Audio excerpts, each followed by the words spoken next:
Dr. Cutter, what is the AI Ensoulment Hypothesis? So the AI Ensoulment Hypothesis, it's a hypothesis that I discussed in a recent paper, a forthcoming paper in Faith and Philosophy, is just the hypothesis that some future AI systems will have souls. They will have immaterial souls of the same kind that you and I have. What should we think about the AI Ensoulment Hypothesis? Should we believe it? Should we withhold belief? What do you think? So what I argue in this paper is that we should take it seriously. A bit more precisely, what I argue is that we should have at least a middling credence in the AI Ensoulment Hypothesis. Middling credence means a degree of confidence that's not very low, or at least a middling credence means that. And so what I argue is, we should have at least a middling credence in the AI Ensoulment Hypothesis, conditional on two assumptions. Those two assumptions are, first, that substance dualism is true for humans. That is, we are somehow composites of body and soul. And second, that we will eventually create AGI is the term I used, by which I mean something that kind of can pass kind of behavioral tests for human level general intelligence, and that also functionally resembles, at least at some suitable level of abstraction, processing within a human brain. Okay, a lot of things in there. When you say we should have at least a middling credence in the AI Ensoulment Hypothesis, in the paper, I think you say it's hard to put an exact number on this, but roughly something like at least a 25% level of confidence. You could have drawn the line at 20%, but yeah, I would stand by that number. Yeah, somewhat artificial to give an exact number, and I wouldn't know how to do that, but I think, conditional on those two assumptions, the truth of substance dualism in the human case and the assumption that we'll eventually create AGI, I would say that we should be, 0.25 credence or higher. You spend the bulk of the paper giving two arguments that we should have this middling credence in the AI Ensoulment Hypothesis. But before we look at those arguments, I think I want to try and hook people here and get them to care about this. Why should anyone care about the AI Ensoulment Hypothesis? Somebody might think, so what? What would you say? How do you make this seem important enough to think seriously about? Yeah, so one obvious point of significance might just be the kind of moral implications of it. If we're only concerned with how the future AI systems are going to treat us and whether they're going to be dangerous to us or helpful for us or whatever, then we maybe don't care about whether they're conscious, whether they have a soul, what's going on in their interior lives, if they have interior lives. But if we're interested in the questions of how we may legitimately treat these systems, then it's plausible that their ensoulment status is relevant. So if you think that the fact that humans have rational souls is somehow relevant to how we ought to treat them, some connection to the fact that humans have certain moral status, certain moral rights, then it's plausible to suppose that AI has a similar ensoulment status, then they might have a similar kind of moral status. Yeah, similarly, if you think that ensoulment is a kind of precondition for consciousness, and you think that consciousness is relevant to the moral status of an individual, then this is going to be relevant to the question of how can we treat future AI systems if and when we achieve this kind of AI status. Can we treat them like slaves? Can we turn them on and off at will? I think if they are mere things, if they're completely unconscious, if they have no souls, then we should use them for human purposes. We don't need to accord them any particular respect. They don't have any special moral status. We can treat them we'd use any useful tool. If they have like rational souls, if they're phenomenally conscious, if they have the kinds of mental capacities distinctive of human beings, then I think they would have some kind of moral status. That I think is the main relevance. I think that's enough for now. You actually mentioned both early on in the paper and then briefly at the end several other implications of the AI Ensoulment Hypothesis, but I'll leave that for the viewers to investigate further. The link to the paper is in the description below. On average, we spend about 1/3 of our lives at work. That's a huge chunk of your life. So you should choose a career that is meaningful and impactful, especially if you're a Christian. We're called to be good stewards of the talents and time that God has given us. So which careers should you consider? How about the ones that are aimed at solving some of the world's most pressing problems? And if you make one of those careers your goal, What specific steps do you need to take to get there? These questions can feel overwhelming, even paralyzing if you're trying to figure all of this out alone. But you don't have to. There's a program that can help. Christians for Impact is a charity designed to help Christians with career discernment. They have over 50 experienced mentors who will pray with you one-on-one, help you map out a career plan, and connect you with hundreds of Christian professionals. You might be thinking, this sounds awesome, but how much does it cost? Well, this is the most amazing part. This mentorship program is completely free. How does it work? Just spend 10 minutes reading the career guide linked in the description below. At the end of that career guide, you'll see a link to apply for a free one-on-one mentorship. After submitting your application, you'll hear a response within 1 to 2 weeks, connecting you with a career mentor. If you're a committed Christian based in the US or the UK, especially if you're between the ages of 18 and 25, this is an opportunity you don't want to miss. So check out the career guide linked in the description below and apply today. While you're there, check out the Christians for Impact newsletter and podcast. Both will provide you with even more resources to help you start navigating your career journey today. Okay, let's return now to the bulk of the paper that we were discussing. You give these 2 arguments that we should have at least a middling credence in the AI Ensoulment hypothesis. The first one is the alien argument, and the second one is the fitting recipient argument. So let's take these one at a time, starting with the alien analogy argument. How does that one go? Yeah, so it's a pretty simple-minded idea. It relies on an analogy between case of the AGI and hypothetical aliens. So the thought is, if we met seemingly advanced intelligent aliens, maybe they have a complex civilization with a sophisticated economy and art and language and science and so forth. And suppose that when we investigate their nervous systems, we find that they process information in ways that are, loosely and abstractly resemble patterns of information processing within the human brain. But suppose we also discover that their kind of material composition is very different from ours. Maybe they're made of some kind of weird Martian green goo rather than carbon-based, the kind of carbon-based matter that we're made of.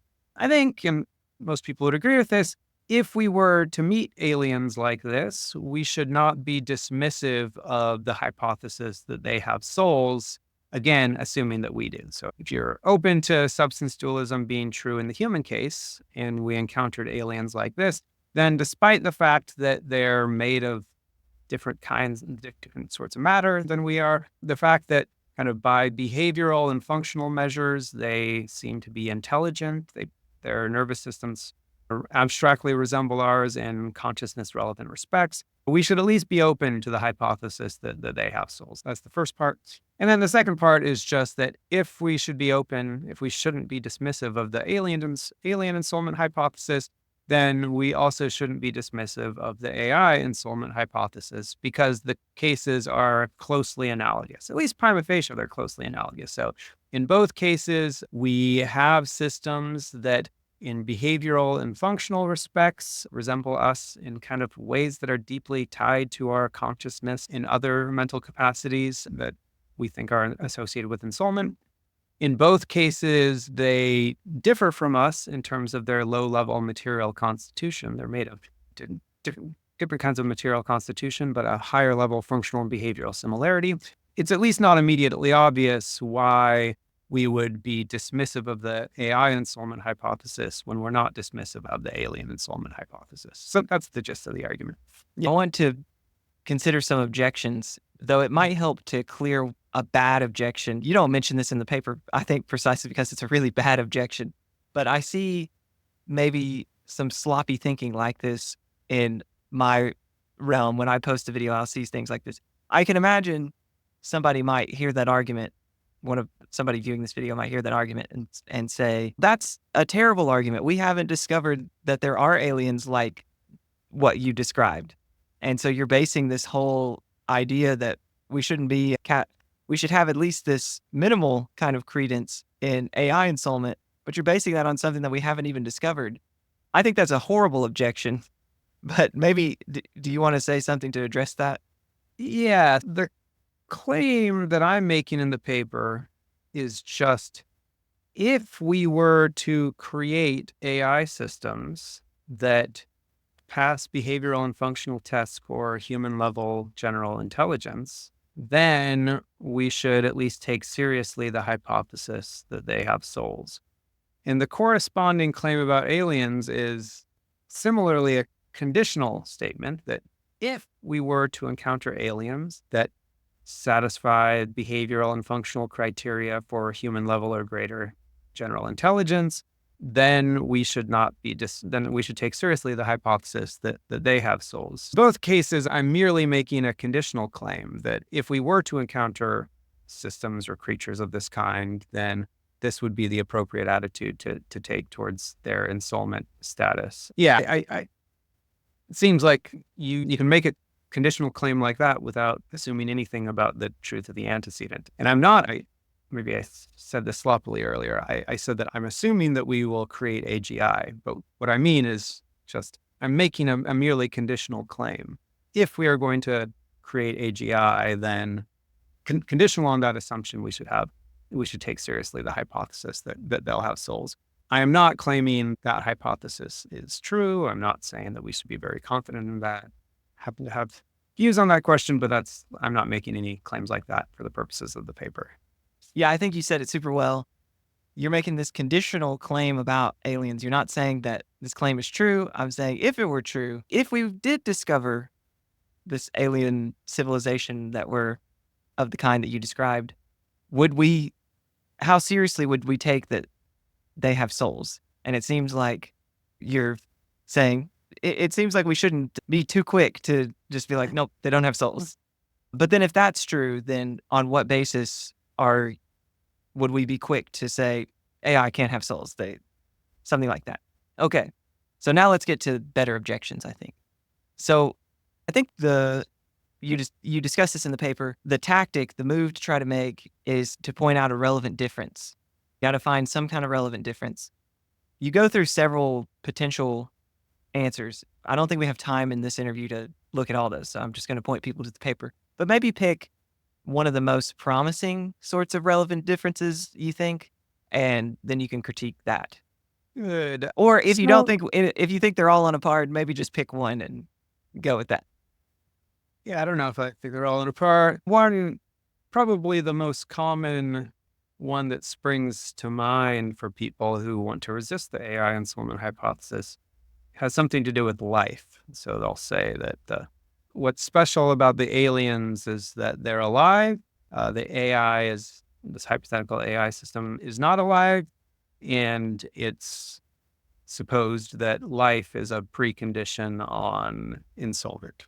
I often get this objection from people who are Aristotelian in their overall metaphysical outlook. So maybe they think of souls are like the soul is just a principle of life. And so it just doesn't even make sense to talk about a soul attached to something that's not alive. So there's some kind of groundwork in the paper where I try to clarify what I mean by soul, and I try to make it as neutral as possible between kind of Aristotelian conceptions of a soul and more kind of Cartesian conceptions of soul. But yeah, the general relevant difference that one might point to is, okay, it's life. Like life is a precondition for ensoulment, and the aliens are alive, but the AI is not. So I guess I'm skeptical of both parts of the response. So first of all, really see why we should think that life is a requirement on ensoulment. There's a potential verbal dispute here where maybe you've got a physical system like a computer that's united to an immaterial entity, and that immaterial entity endows the whole system with the capacity for thought and consciousness and all these mental properties and powers. But maybe it's not correct to call that immaterial thing a soul if it's not also the source of life of the associated material system. That's a kind of verbal issue that I don't really want to deal with. I like call it a spirit, call it something other than a soul. If you want to reserve the term soul for like a principle of life, I want to know, is there a kind of immaterial thing that's the source or basis of kind of relevant mental capacities? Could such a thing be united to the physical matter of the computers that run future AI systems? That's the question I'm interested in, not whether we call such a thing a soul or a spirit or something else. But with that kind of terminological groundwork in place, I just don't see like why it should be assumed from the outset that that life would be a precondition on. And it's true that the only plausible candidates we find when we look around for things that have souls are living things.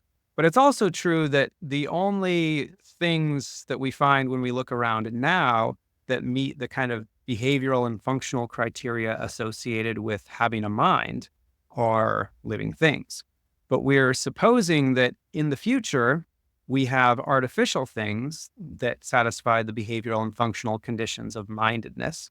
And when that's true, I just don't, assuming you can have a non-living thing that behaves and functions in the kind of ways that we take to be diagnostic minds within the animal realm, it's just not at all clear why you would say that thing is like ineligible to have a genuine soul just on account of the fact that it's not alive. Yeah, I would want to see further justification for why anyone should think that being alive is a precondition on ensoulment. Secondly, there's a question as to whether future AI systems really are alive. So the response is assuming the aliens have this property, life, but the future AI systems do not have that property. But I think we need a somewhat clearer conception of what it is to be alive in order to say that confidently. So if the concept of life is linked to certain kind of high level functions like metabolism and growth and reproduction and maintaining homeostasis, and you're not essentially linking life to any kind of specific material composition, like you're not requiring like DNA molecules or carbon-based matter or this specific metabolic process with these chemicals and so on. Then it's not, and by the way, if you're going to say that the aliens are alive, you can't essentially tie life to those specific kind of chemical material processes. If you're not tying life essentially to those low-level kind of physical chemical things, then it's not entirely clear why we would say that the AI is not alive. Future AI systems, they might have kind of homeostatic control systems. They might exhibit a form of metabolism whereby they take in and use energy from the environment. They might exhibit certain kind of reproduction, maybe copying their code with modifications onto new hardware. Of course, if you look into the details, it's going to be a lot different from like biological reproduction and biological metabolism and homeostasis, at least within the terrestrial realm. But the same is true for the aliens. It could be that like the way that they process and use energy and the way they reproduce and grow and so on is physically very different. Yeah. What's unclear is whether there's a defensible conception of life such that we could say that non-carbon-based aliens could be alive, but no future silicon-based computer could be alive. I don't know what that conception of life is. Very good. So life was supposed to be one sort of relevant difference, and you've raised your worries about that sort of objection to this argument. It looks like I'm with you. It looks like that sort of objection just isn't going to work. But in the paper, you also consider some other relevant differences. We're not going to look at those just for the sake of time, but you talk about historical differences and causal differences. If people want, they can just check out the paper to see your discussion of those. Okay, so there's one argument that we should have at least a middling credence in the AI Ensoulment hypothesis, the alien analogy argument. Now let's look at that other argument, the fitting recipient argument. Sketch that one for us. Yeah, good. The background here, so I'm working within a theistic metaphysical framework, and I'm thinking that there's going to be certain conditions under which God creates and bestows a soul on some portion of matter or material system or whatever you like. So anyone who believes that there are souls and that we have them will think that there are certain what I call nomologically sufficient conditions for ensoulment. So what that is just some conditions such that there's a reliable counterfactual supporting regularity to the effect that when a physical system meets this condition, then it receives a soul. So maybe that's when matter goes into the physical configuration of a fertilized egg or an embryo or a fetus, depending on when you think ensoulment occurs, there's certain physical conditions that kind of reliably and systematically, when they occur, a soul comes into being and is joined to that matter. Now, thinking about this with a theological background, maybe those are the conditions under which God freely decides to create and infuse a soul. We don't need to take away the divine prerogative to create souls here. We're not saying that like we're forcing God's hand any more than like we force God's hand to create and infuse a soul when we decide to conceive a child. We can say that, yes, it's God's free prerogative, but nonetheless, it's just clearly true that there's certain physical conditions under which, like reliably and systematically, when those physical conditions obtain, there's going to be a soul joined to that matter. Whether or not the matter is causing the soul to come into existence or it's merely the occasion for God to create it. So everyone who believes in souls should admit that. And the question here is, okay, but what are the nomologically sufficient conditions for ensoulment? And could future AI systems meet those conditions? So the argument, the fitting recipient argument, offers a conjecture for one nomologically sufficient condition for ensoulment. And so the argument goes like this. When a physical system is, let's say, how do I put this? A physical system is, so yeah, the thought is one nomologically sufficient condition for ensoulment is when a physical system is what I call fit to receive a soul. A system is fit to receive a soul when it is physically structured in such a way that it can meaningfully cooperate with the operations of the soul.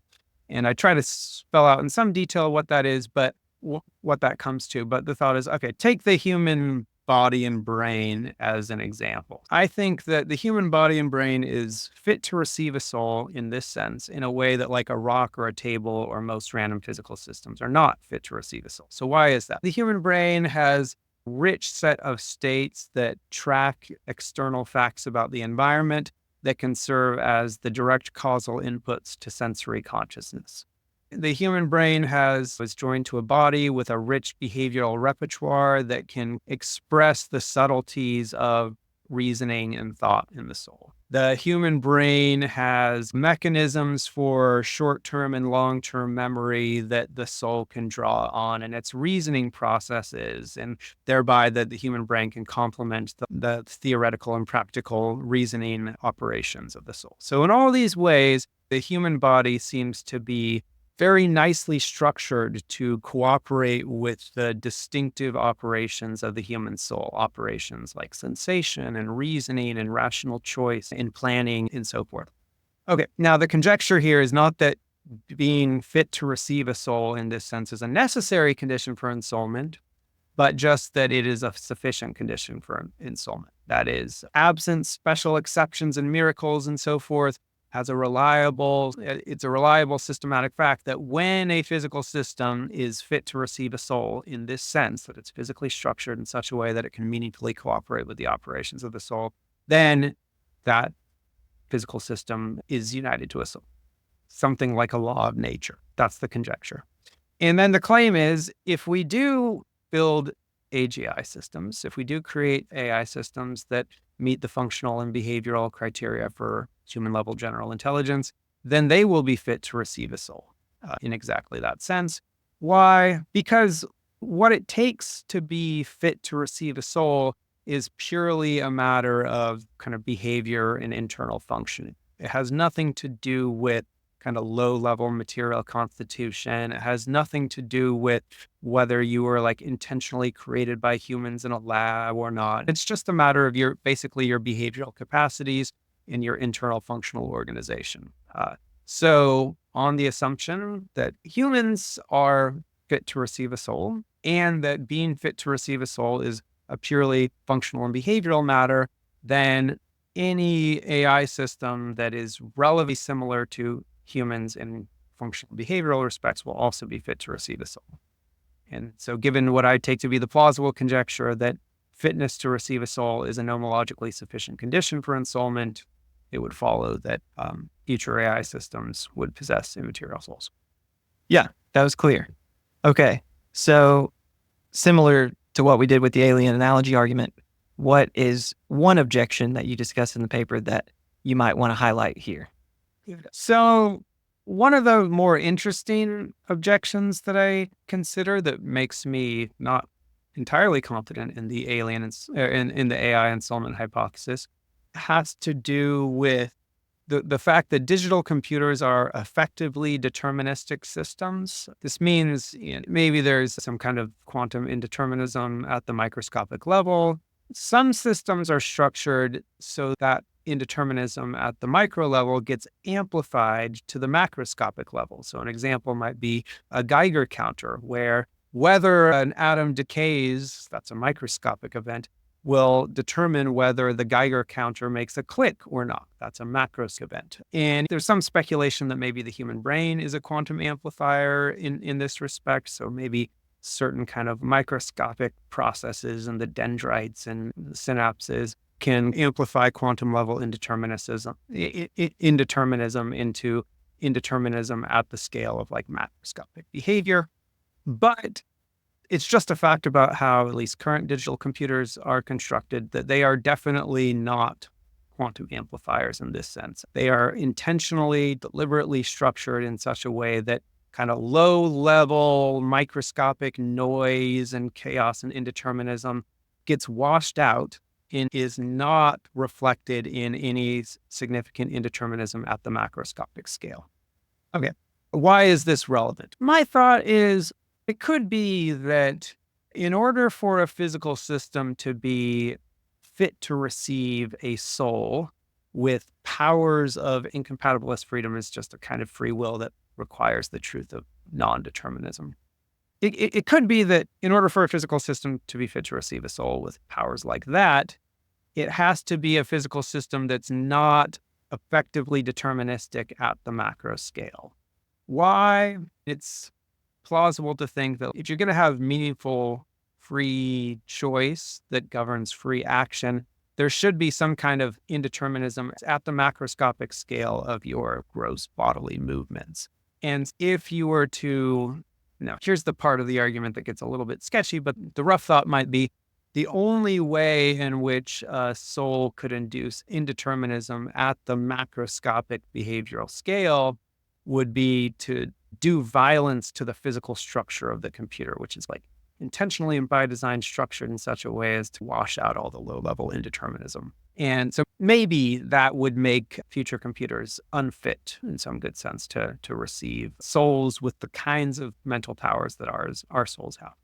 Okay, that I think is an interesting line of thought. In order to address it, it raises all sorts of complicated questions about what exactly is the relationship between free will and physical determinism and physical indeterminism. I think that's just a really vexed and difficult question, and I don't try to sort that out in the paper.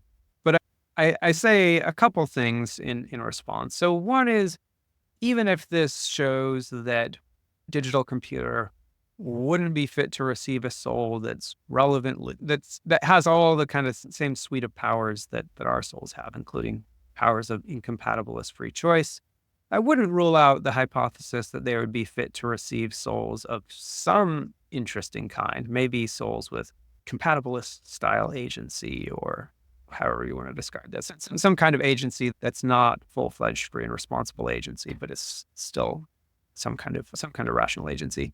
So that's one thought. And then the second thought, and this is maybe a little bit more speculative, is that I don't think we can rule out the possibility that maybe future computers will be constructed in a way that they're not effectively deterministic systems. I don't know much about quantum computing. Maybe current quantum computers are already veering in this direction, but it's at least a possibility that these features of current standard digital computers that make them effectively deterministic systems would not be features of the hardware of future computers. Okay. Very good. Since we're at the 36-minute mark, I think it's probably a good time to wrap it up.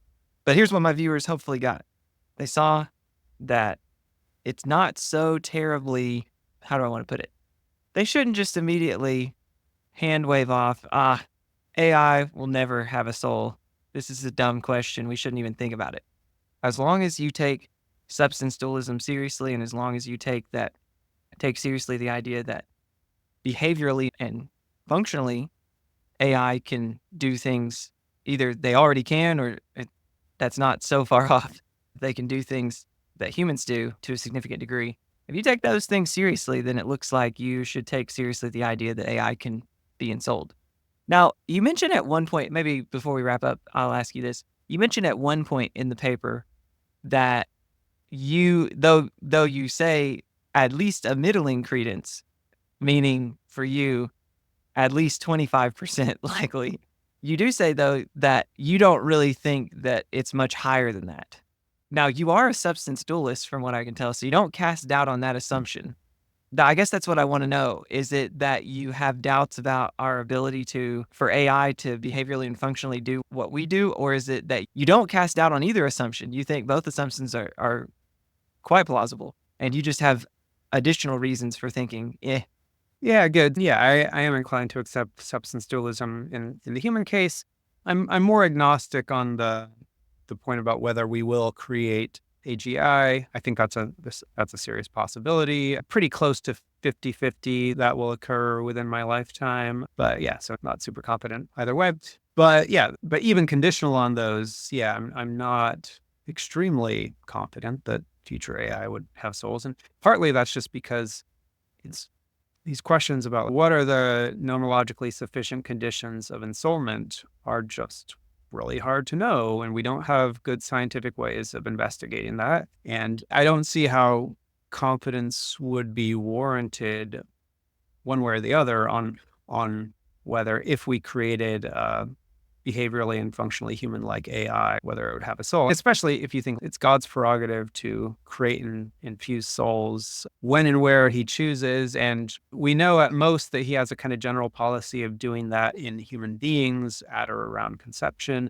And we can try to generalize from there and make plausible generalizations. But anything we say on these questions of ensoulment condition, physical conditions for ensoulment is going to be really speculative. So that's part of it. And then, some reason for doubt has to do with this stuff about determinism and free will that I mentioned a minute ago.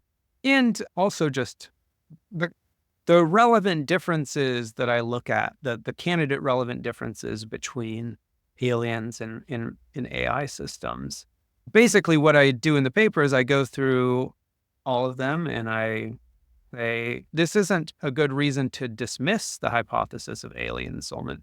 But usually I don't say that these are completely dumb considerations. Like, for all I know, maybe there is a perfectly good sense of being alive such that the aliens could count as alive, but not the AI. And maybe life is a precondition on ensoulment. Like, again, these physical conditions of ensoulment are so speculative that it's hard to rule them out. The goal of the paper is just that we should not be dismissive of the AI ensoulment hypothesis in a way that I see a lot of like Christians and other kind of substance dualists often tend to be dismissive in ways that don't really make sense to me and don't really line up nicely with what I think their natural attitudes are towards like aliens and in other hypothetical systems. Very good. Yes, I'm glad you mentioned that at the end. I have spoken with or seen people or heard people say things that are ultra dismissive. Like, that's clearly absurd. That wouldn't, but I'm super glad that you wrote this paper that meticulously, it's like you think, here's every relevant difference that I can think of. Maybe there's some that I've missed, but it really explores the terrain, the source of reasons that somebody might have to reject that AI can have souls. Yeah, And and maybe I should just add, because one source of resistance I find pretty commonly that I didn't spend a lot of time on in the paper just because I didn't think it was particularly serious, but maybe it's worth mentioning, is just the confusion people fall into in thinking that if we suppose that future AI systems will have souls, that somehow implies that we have the power to create souls.